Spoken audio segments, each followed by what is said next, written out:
identified that between 80 and 90% of the people who are infected with the coronavirus known as SARS-2 or CoV-2 are asymptomatic, have no disease whatsoever. And in fact, the people who have disease have, are the fragile, are the elderly with other comorbidities, we call that, with other diseases, primarily high blood pressure, type 1 diabetes, cardiac diseases where they're on other drugs and things. So they have issues with the microvasculature, with their blood system, and certainly other co-infections like people with what is known as chronic Lyme disease or myalgic encephalomyelitis CFS. These people have inflammatory diseases and issues with their blood and liver enzymes and the ability to detox. So the infection with SARS-CoV-2, a relatively harmless upper respiratory infection in the elderly, becomes something so much more. So this is the big problem.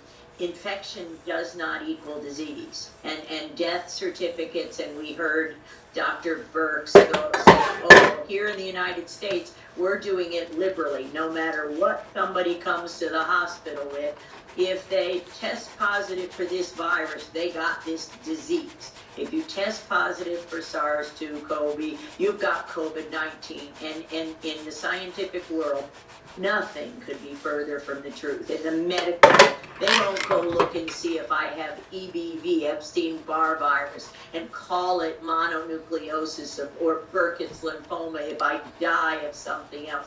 And 99% of the people have these things. And all of a sudden, this is a disease. No, an infection is not necessarily a disease. HIV does not necessarily cause AIDS. You have to have other things going on, co-infections, comorbidities. This is what is apparent with the 5G technology of comorbidity, something that activates expression and drives that cytokine storm.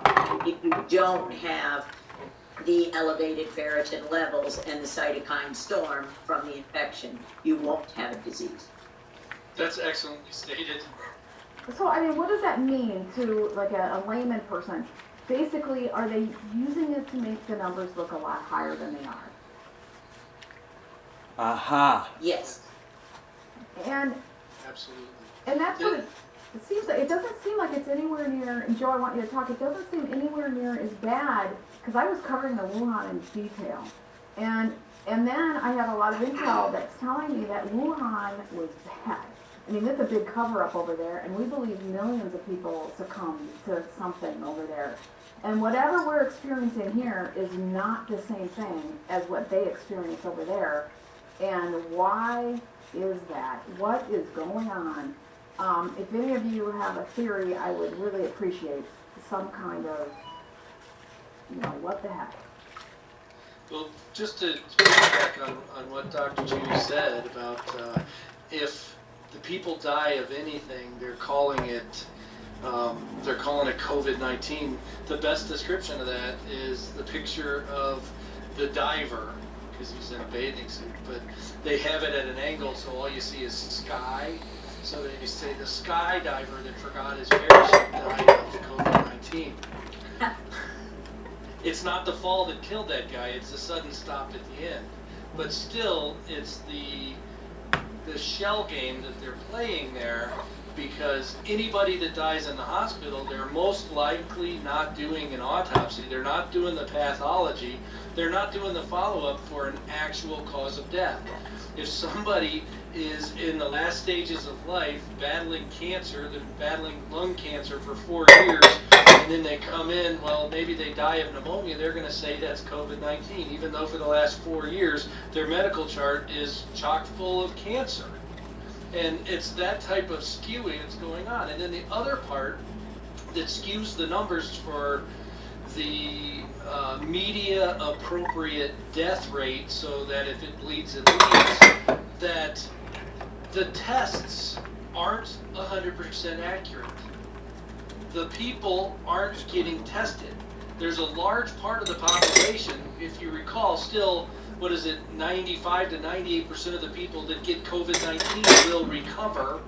And the fact of the matter is, there could have been COVID-19 well before the first release case in Wuhan. They're saying that California isn't as bad right now because maybe last year there was a stealth exposure because of all the travel between California and China.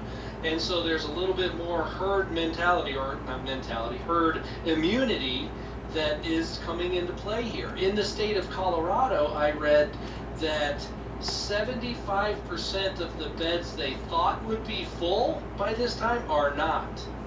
So it's a suggestion that it's not as bad as it's been painted in the media. It's not as bad. Maybe that's because of the flattening of the curve and the draconian measures of turning off society to kill the economy. But that's a different show. To transition the economy to cryptos. I don't know. And they're playing games with the tests.